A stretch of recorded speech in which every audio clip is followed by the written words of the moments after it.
the President of the United States.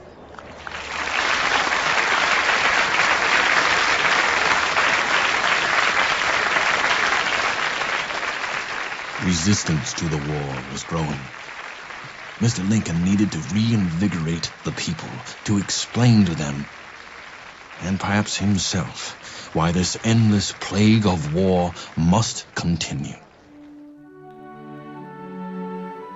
47 years ago, our fathers brought forth on this continent a new nation, conceived in liberty and dedicated to the proposition that all men are created equal. Now, we are engaged in a great civil war, testing whether that nation or any nation so conceived and so dedicated can long endure. We are met on the great battlefield of that war.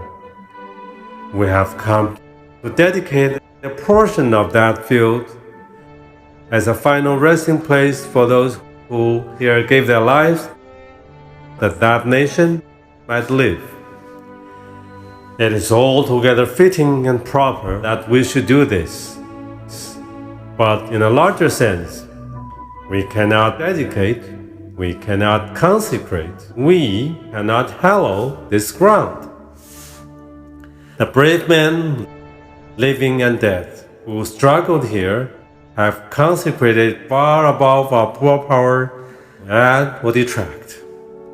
The world will little note, no long remember what we say here. But you can never forget what they did here. It is for us, the living, rather to be dedicated here to the unfinished work which they who fought here have thus far so nobly advanced.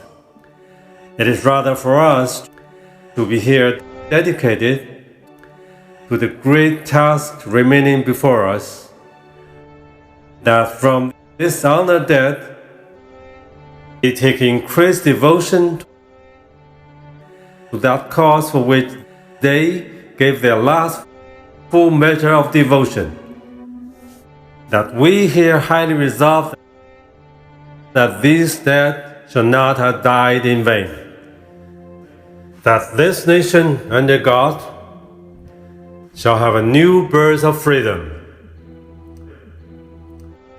and that government of the people, by the people, for the people, shall not perish from the earth.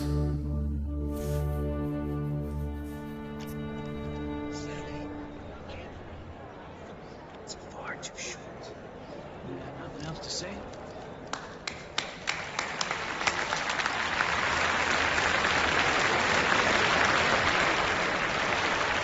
Silly, flat, and dish-watery utterances of a man who must be pointed out to intelligent foreigners as the president. Well, I've not had much time for foreign policy.